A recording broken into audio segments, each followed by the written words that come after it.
Eu pedi ao Geraldo a licença, para o nosso mestre de cerimônias, nosso condutor aqui, e os demais colegas, para que a Clair e o nosso grupo da Auditoria Cidadã da Dívida viesse, para fazer uma fala, uma exposição sobre a necessidade da Auditoria Cidadã da Dívida, como movimento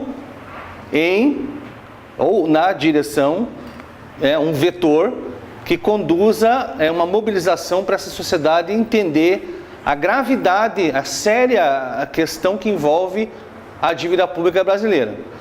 A partir da nossa última exposição, na quarta-feira, dia 24 de agosto, se não falha a memória, a gente falou sobre as questões econômicas de uma forma geral, de uma forma conjuntural, que faz parte de um modelo econômico que ele começa a surgir a partir do Plano Real, ser um modelo de 94, ou antes disso, 93, que vem costurando uma ideia que coaduna com o movimento de globalização econômica financeira internacional. É uma questão do avanço do neoliberalismo, através de um processo de financiarização da economia, onde os países latino-americanos, com a desculpa de controlar a hiperinflação dos anos 80, provocada justamente por uma conjuntura internacional dos anos 70, no regime militar brasileiro, e que você tem a partir de então, no finalzinho do regime militar, um avanço da hiperinflação, até mais ou menos 1994, onde surge o Plano Real, em que você tem que dar uma solução para isso. Qual é a solução para isso? Para que os mercados consigam avançar em relação às trocas internacionais. É preciso você manter os preços mais ou menos equiparados para as trocas ocorrerem no processo de globalização econômica financeira. E você pede aos países latino-americanos, principalmente a partir do Consenso de Washington de 1989, finalzinho dos anos 80, em que o avanço do neoliberalismo pede os ajustes macroeconômicos para os países periféricos, ou eu gosto até de frisar, dos subdesenvolvidos ainda, que somos nós, infelizmente. E nós adotamos um modelo macroeconômico estrutural que nos coloca num processo, infelizmente, de subserviência ao capitalismo econômico-financeiro internacional. E esse movimento eu vinha discutindo no nosso primeiro encontro, e eu pedi a licença mais uma vez ao professor Geraldo para irradiar a questão dos artigos que fazem parte das nossas abordagens e sugerir para isso, para essa tarefa, dentre outros autores, outras bibliografias, o livro do professor Gerson Pereira Lima, professor da instituição aqui, entre 94 e 2002, já aposentado. Ele fez a sua graduação na USP, fez o seu mestrado na UNB, foi professor na Universidade de Brasília, foi professor aqui também, fez seu doutorado na Universidade de Paris, veio justamente para participar na Casa Civil de uma proposta como adjunto de economia macroeconômica, e ele então viveu a questão que envolve o Plano Real, e aí ele veio para a Universidade Federal, ainda bem, nos presentear com as suas aulas, com as suas pesquisas, com a sua dinâmica. E aí eu sugeri o livro do professor Gerson, um livro simples, chamado Povo Rico, País Rico, que tem inclusive em PDF em Word, até mandei para o Geraldo o formato em Word, que é um livro, aspas, deixar bem claro, simples, objetivo, conciso, em que tem informações, que tem documentos, que tem teoria econômica, que venha justamente explicar como funciona o Plano Real, quais são os teus desdobramentos para a economia brasileira e toda, inclusive, economia latino-americana, que também adotaram planos econômicos muito parecidos com o nosso. Haja vista que o Consenso de Washington, liderado pelos Estados Unidos, era justamente isso, fazer com que os países latino-americanos adotassem os mesmos planos. Tanto que a Argentina, no governo Menem, assim como nós, no governo FHC, adotamos uma apostila de Washington, uma apostila da Escola Econômica de Chicago, que também conseguiu formar os seus apêndices no Brasil, através da PUC do Rio de Janeiro, com Pedro Malan, Pércio Arida e todos esses outros que nós conhecemos já, que fazem a ponte justamente intelectual, ideológica, a pretexto de dar conta de um problema econômico que na verdade se transformou num problema de mídia. Todo mundo falava sobre a hiperinflação brasileira como se fosse a pior coisa do mundo, apesar de ser realmente danosa. Mas se transformou num dragão, como o próprio nome já. O dragão da inflação se tornou corrente durante muito tempo nas nossas vidas. E para controlar a inflação, qual era o expediente, o receituário fundamental? Era de você, para controlar a inflação, utilizar uma política monetária em que você controla a moeda e que controlando a moeda você consegue controlar e equilibrar, aspas, a economia. E tudo mais será uma condição do equilíbrio macroeconômico dado ou dada pela política monetária. Uma política de juros altos. E o que a Clair comentou agora há pouco é que a nossa dívida explosiva, previsivelmente explosiva, já que o professor Gerson já alertava isso desde as nossas aulas nos anos 90, e eu, como seu escudeiro, também segui os nossos estudos, eu, ele, mais alguns professores, alguns colegas, seguimos nessa linha de desconstruir, desmistificar uma ideologia, mais do que uma teoria, uma ideologia que é vertente do neoclassicismo do final do século XIX, com raízes no neoliberalismo dos anos 70 e 80, passando evidentemente por 90 e o início do século XXI que vivemos. Então a desconstrução desta ideologia, vendida como ciência boa, até como diz o próprio Ciro Gomes, em alguma das suas palestras muito interessantes, que coaduna também, em grande medida, com o que a gente critica, que é justamente Roberto Requião e tudo mais, com o rentismo, a financiarização exacerbada do capital, além das fronteiras do setor real da economia. Porque nenhum país sério do mundo tem taxas de juros dessa proporção. É a maior taxa de juros real do mundo. É uma taxa que nenhum país gostaria de nem imaginar ter um cartão de crédito a 470% ao ano, com taxas de juros compostas exacerbadamente estratosféricas.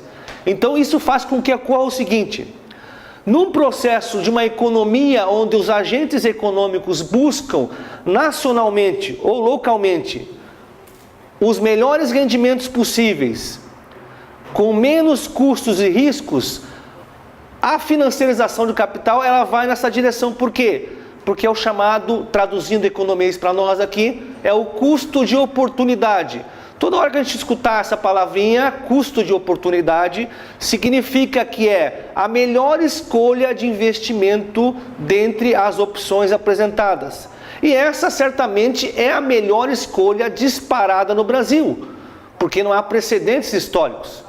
Porque eu tenho a maior rentabilidade, eu tenho o menor custo de aplicação do capital, com menos impostos, com menos barreiras possíveis e com risco muito pequeno. E quando o risco de falência ou de fratura do sistema ele é iminente, os bancos, os rentistas, os potentados detentores do capital são os primeiros a receber as informações de que ocorrerá uma catástrofe, e eles imediatamente irão retirar o seu fluxo de capital, irão aplicar em outro país, aplicar em outro lugar e não terão prejuízo, assim como ocorreu na sobrevalorização, do dinheiro chamado dólar em relação ao real, ou no caso, a desvalorização vindo pelo prisma nosso, exacerbada do real frente ao dólar em 99. Por que o real se desvalorizou tanto em 1999? Justamente porque o Brasil entrou numa dívida externa também, além da sua dívida interna. Porque as importações aumentaram tanto em relação às exportações, que nós tivemos um déficit enorme na balança comercial, graças à política de juros altos. Mas como a política interfere no câmbio?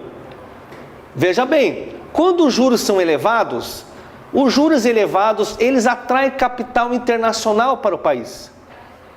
Quando ocorre uma vinda de dólares para o Brasil em massa, querendo aplicar nos nossos maravilhosos juros pagos, esse dólar que vem em enxurrada, ele automaticamente, nesse processo de relação de compra e venda, ele acaba se desvalorizando frente ao real. E o real se valoriza muito. Aí chamada âncora cambial dos anos 90, para controlar também o preço da economia dos produtos importados. E os produtos importados fizeram concorrência com os produtos nacionais. Quem lembra dessa questão? Você percebe no começo do Plano Real, você conseguia comprar $1 com apenas 88 centavos de real. Assim como R$1,30 comprava $1 já na segunda gestão do FHC. Estupidamente exagerada por umas relações de troca internacionais. Nós perdemos competitividade cada vez que a nossa moeda ela é muito valorizada, ela é muito próxima do dólar. Por que isso? Porque os nossos preços ficam mais caros. Quem vende produto em real, né, com essa relação de dólar, vai ter muita dificuldade de vender lá fora. Porque quem vai comprar os produtos vai ter que ter mais dólar para trocar por real ainda. Então a gente vende menos produtos. Vendendo menos produtos para fora, e o real valorizando, a gente compra mais produtos importados. Aí você cria uma diferença muito grande entre o que entra e o que sai. Quando você importa muito e exporta pouco, você cria um déficit. Esse déficit, ao longo do tempo, vai se tornando uma dívida.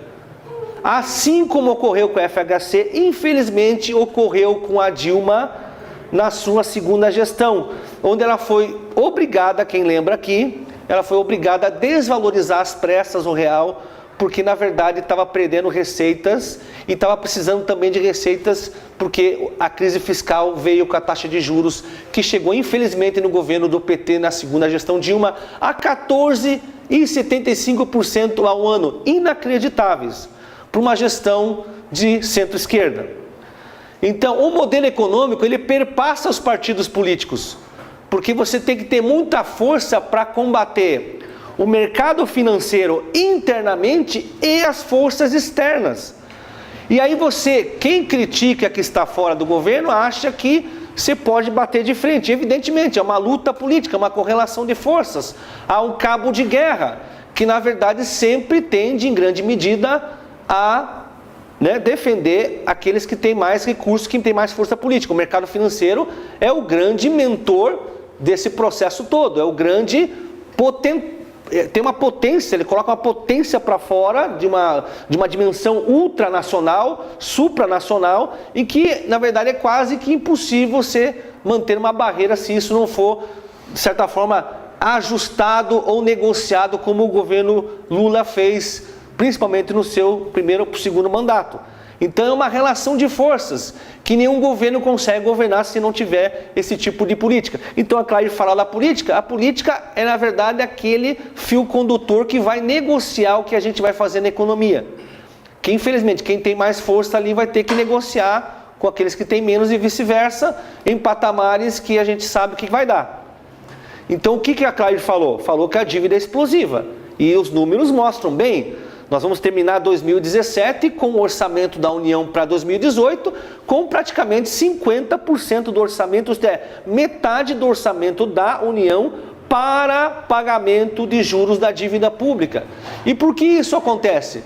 Porque o governo optou, para a desculpa de controlar a inflação, ele optou em controlar através da taxa de juros.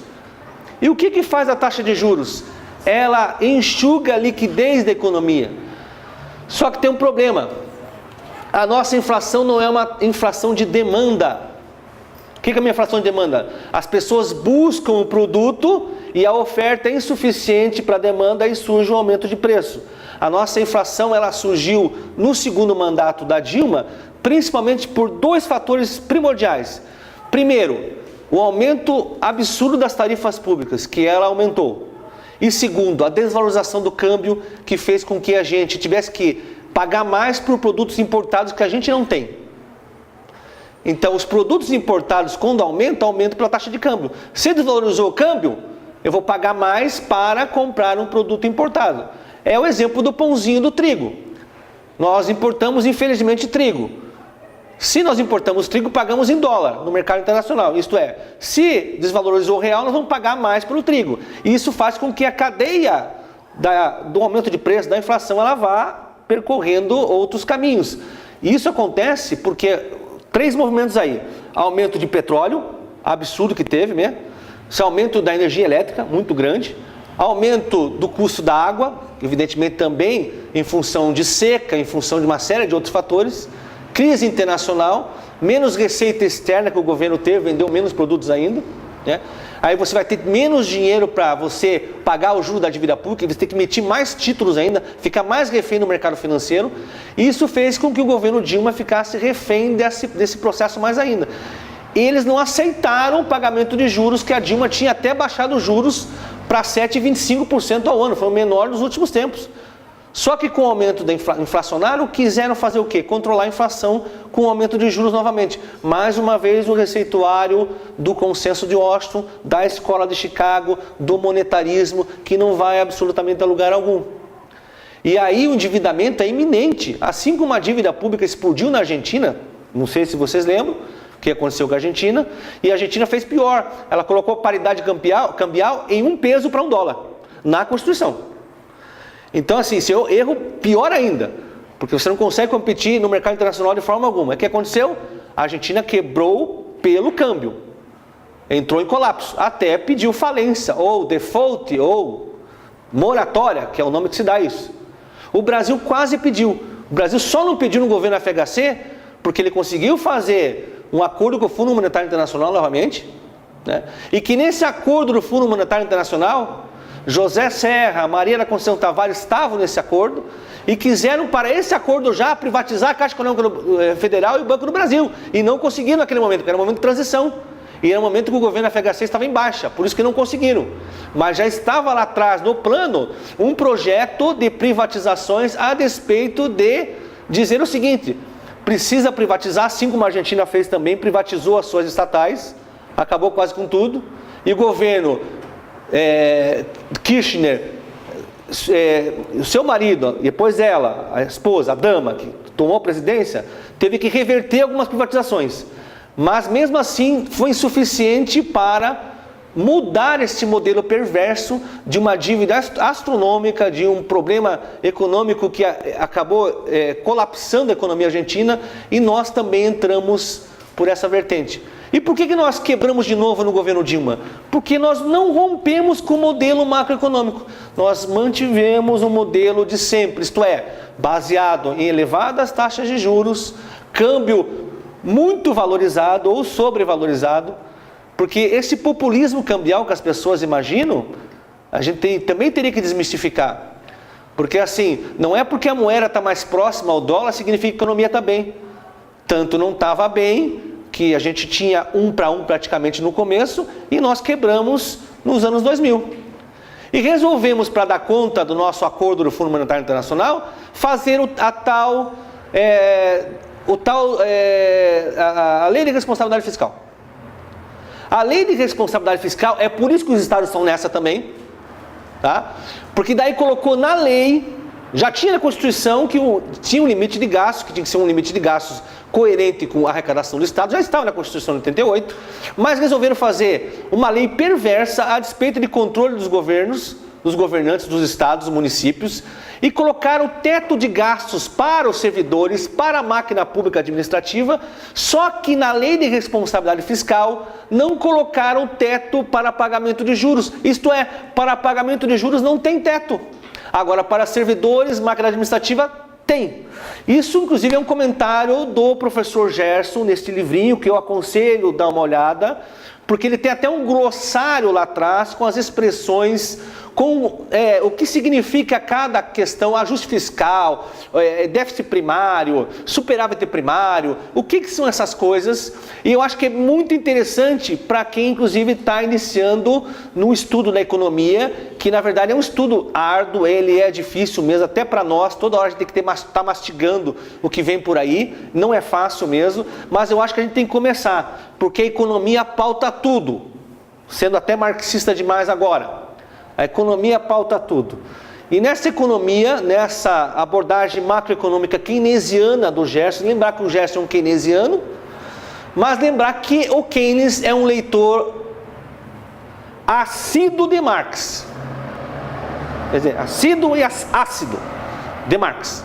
Ele é um cara que vai lá na fonte, só que evidentemente ele não vai citar o Marx, porque o Marx é um adversário. Ele defendia o capitalismo, o Keynes, e o Marx defendia outros termos de um processo de revolução histórica através do material. Quer dizer, são as etapas de desenvolvimento que são outras histórias. Mas o Keynes vai defender o capitalismo, vai pegar Marx e vai dizer assim, existe um problema. O capitalismo só sobrevive com demanda efetiva, isto é, a demanda tem que ser constante. Para isso, eu tenho que ter investimento constante. Quando o Estado não consegue, quando o núcleo privatista não consegue mais fazer o investimento, porque tem evidentemente os seus estrangulamentos, seus constrangimentos, o único que pode salvar o capitalismo, a circulação econômica, é o Estado. O Kalecki, que era também da mesma vertente do Keynes, só que era muito mais marxista porque defendia o socialismo, é um cara que não aparece quase, o Mikhail Kalecki, um polonês, que também ele é um cara muito conhecido na economia, principalmente do desenvolvimentismo.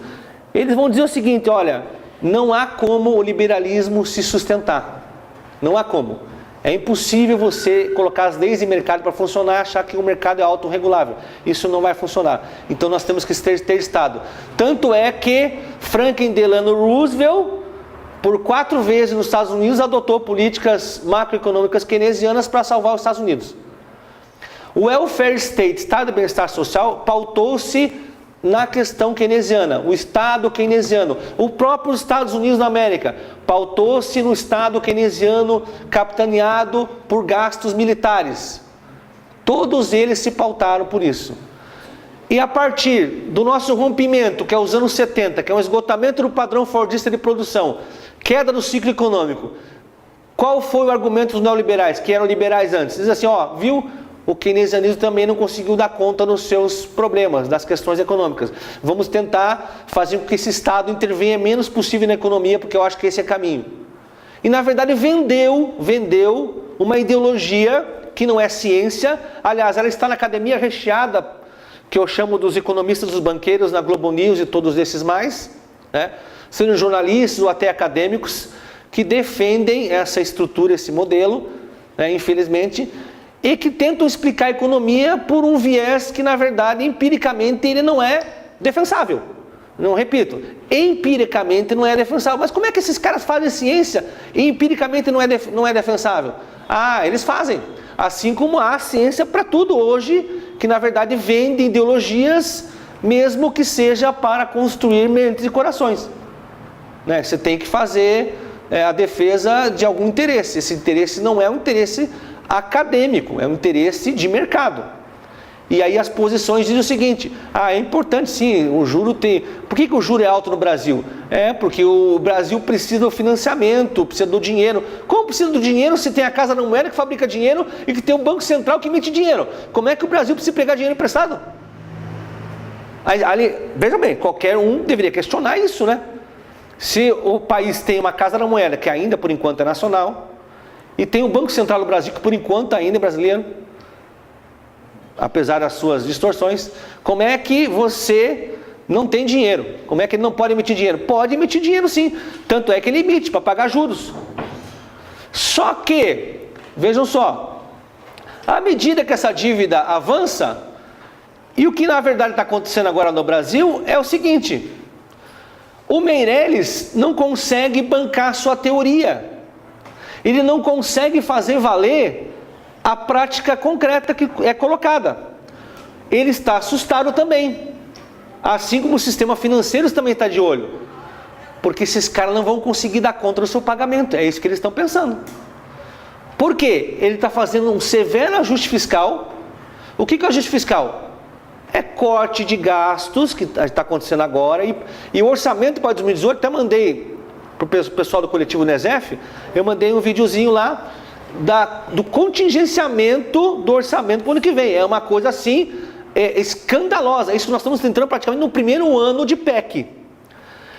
20 anos é uma coisa que não vai ter mais nada aqui. O primeiro ano já vai ser suficiente para a gente entrar num colapso, que vai ser ano que vem, até o final do ano que vem. Imagine 20 anos de teto de gasto. Isso aqui é uma coisa assim, parece o filme do Mad Max, é uma terra arrasada. Isso aí é impossível de você manter. É impossível você manter, até mesmo a estrutura dos caras. Até mesmo a estrutura dos poderosos é impossível manter esse nível de ajuste fiscal. Só que daí não dá conta do ajuste fiscal a partir do gasto. Tem que fazer o quê? Aumentar impostos. Já vão discutir com certeza a questão da volta da CPMF. Vocês vão ver que eles não têm de onde tirar dinheiro. Eles estão tirando dinheiro de onde é possível, porque a conta não fecha, gente.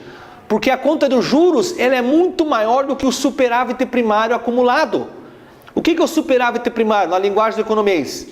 É justamente uma poupança que se faz através do ajuste fiscal para pagar os juros da dívida pública. É uma poupancinha. Como é que faz a poupança?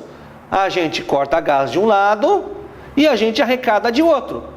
E aí tem uma poupancinha, essa poupancinha eu pago os juros. Só que eles não estão conseguindo fazer esse superávit primário da forma como eles gostariam. Então eles têm que buscar mais fontes de receita. Só que tem um probleminha sério aí. Como a economia entrou em frangalhos novamente, porque a gente percebe pelo nível da inflação, como a inflação no governo Dilma estava 10,8% ao ano aproximadamente e agora está menos de 3%, isso significa o quê? Que nós estamos numa depressão, não é nem recessão. E assim, o nível de consumo foi lá para baixo. Se o nível de consumo caiu lá para baixo, significa, consequentemente, que a receita das empresas despencou. Se a receita das empresas caiu, a arrecadação do governo também cai. Então você dá um tiro no pé, você corta de gasto de outro, aumenta imposto de um lado, que são aqueles obrigatórios que o cara não tem como escapar, que tem que pagar, ou é descontado na fonte. Só que tem o imposto que depende do quê? Exatamente da receita das empresas. Se a receita das empresas despencou, o ajuste fiscal ele ficou inócuo. Ele acabou matando o paciente antes da cirurgia. Quer dizer, você não deu conta de resolver o problema nem inicial. E agora, o que o Meirelles vai fazer? Ainda mais que temos mais 1 ano e meio quase esse governo ilegítimo. Agora, quais as medidas que eles vão fazer? Ainda é uma incógnita, porque eles nem sabem para onde correr. Porque o investimento está negativo. Essa questão que a mídia está alardeando, que a economia está se recuperando, isso não é verdadeiro, gente. Isso não está pautado empiricamente. Isso está mais por uma ideologia, por uma mídia que quer vender uma recuperação econômica que não existe. Eu queria detalhar isso um pouquinho mais, porque há uma voga, né, grande aí na imprensa tal, dizendo que tem uma taxa de crescimento de consumo de 0,2, não sei o que mais. Você podia detalhar isso um pouquinho? Esse quadro agora, em que há uma suposta melhoria da economia e tal. Então, na verdade é o seguinte, quando você chega no fundo do poço, aliás, fundo do poço, vou colocar aspas novamente para isso, porque nunca há fundo do poço, né? Sempre são momentos que o cara acha que vai estagnar e não vai piorar mais, mas sempre há espaço para piora. A gente acha que não, mas sempre há. Então, assim, vamos dizer que no momento do governo Dilma, no final da transição, a gente tinha um piso lá, né? Chegou aqui, não vai descer mais. Tá, agora nesse momento, os agentes econômicos estão repensando quais são as estratégias para tentar sair da crise. Só que vocês, como empresários, ou nós todos, vamos fazer de conta que somos empresários, aqui sentados na reunião, não vemos nada concreto acontecer. Porque a demanda efetiva não está acontecendo.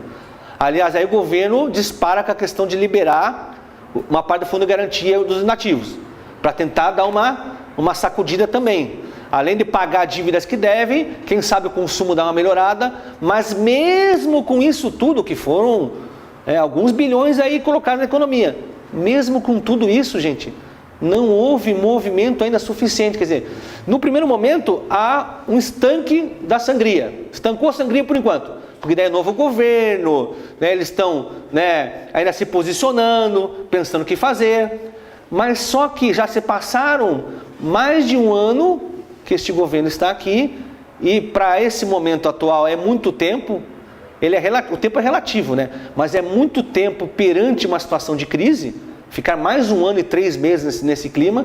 Agora você vê um momento assim, ó, parou um pouquinho, agora tem alguém pensando em consumir alguma coisa, mas assim, isso na verdade é uma motivação que ela não está pautada na renda do sujeito, é mais pautada na questão psicossociológica, vamos dizer assim. Os sujeitos estão motivados a pensar que as coisas vão melhorar, mas isso é uma coisinha muito curta, uma defasagem tão curta de tempo, que daqui a pouco os sujeitos vão perceber que ainda não está para isso, e aí não vão sair do lugar, porque nós vamos chegar no final do ano agora, nós vamos ter um Natal, um dos piores dos últimos tempos. Ao contrário do que estão falando por aí, que umas coisas assim que eu fico escutando, mas da onde? As pessoas não têm aumento salarial. Mesmo que ocorra uma recuperação, vamos supor, uma recuperação de emprego em alguns setores, ele é insuficiente perante o desemprego que ocorreu nos últimos anos. Quer dizer, não recompõe a força de consumo. Aí você vai chegar em janeiro, fevereiro, vai ser uma estagnação absurda.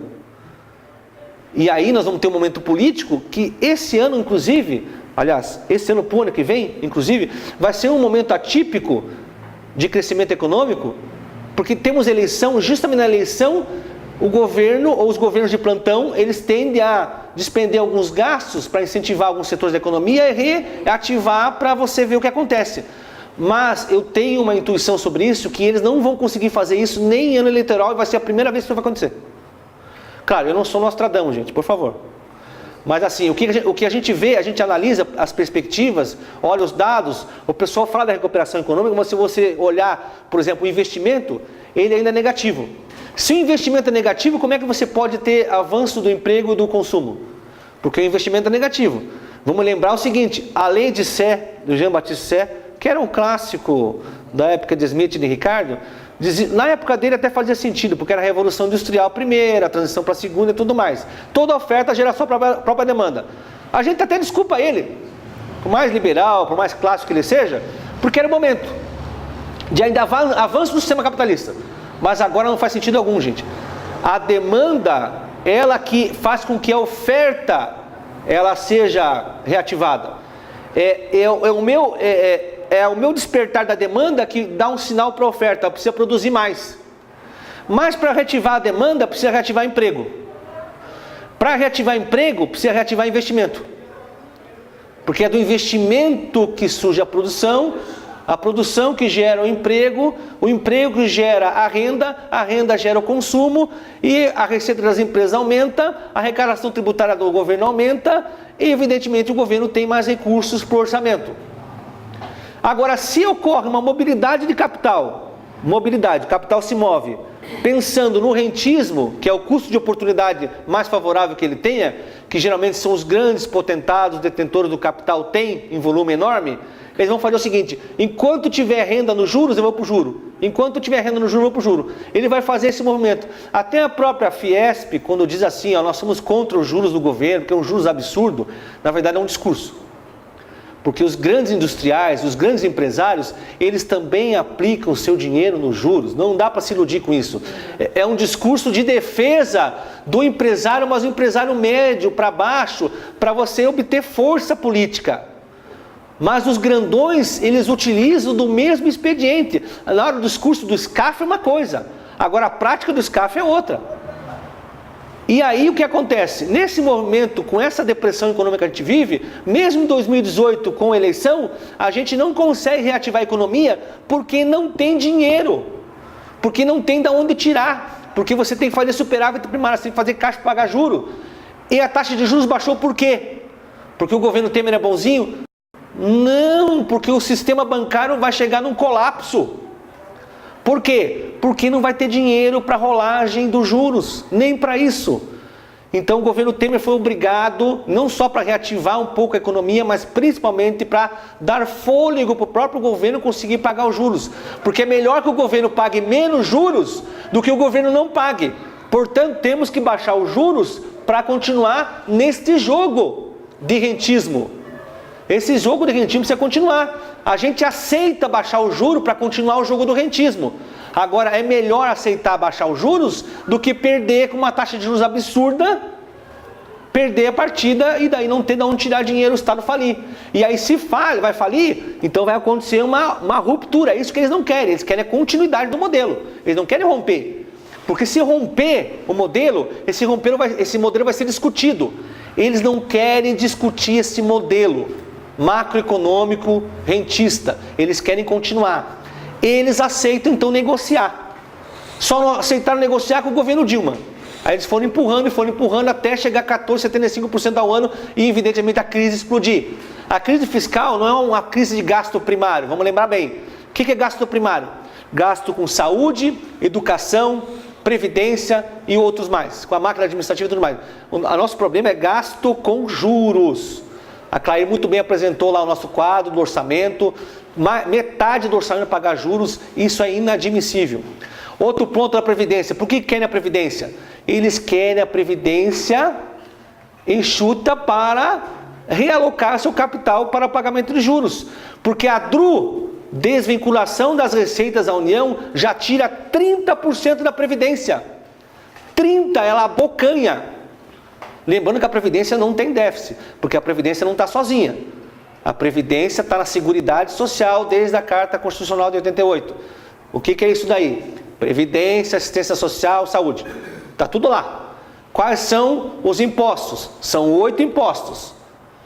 Artigo 195 da Constituição que cria a Seguridade Social.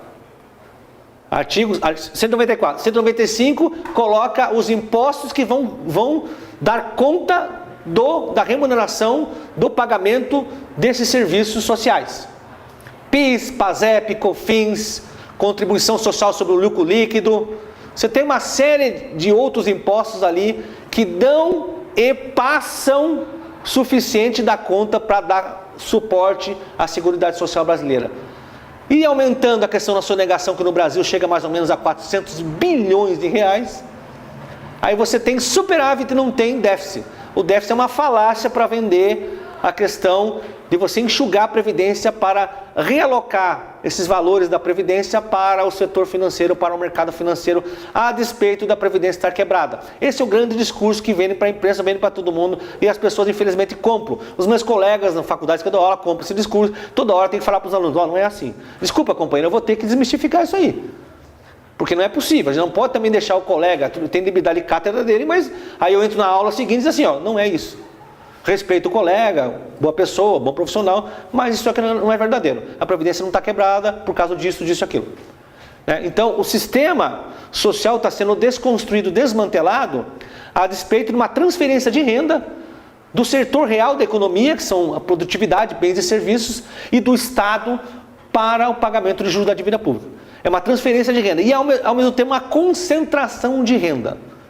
Que na verdade a gente vê os dados, não é só no Brasil, no mundo inteiro. No Brasil a situação é pior ainda, porque no Brasil a desigualdade é maior já há muito tempo e a questão ela tende a piorar.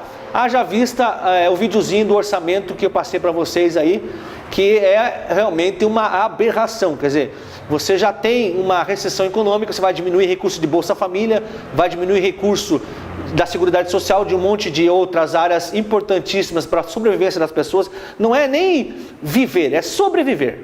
A questão hoje não é nem viver, a questão é sobreviver. As pessoas não estão sobrevivendo. E esse sistema não tende a durar muito tempo. Até o final do ano que vem, nas eleições, isso vai explodir em algum momento, isso vai acontecer.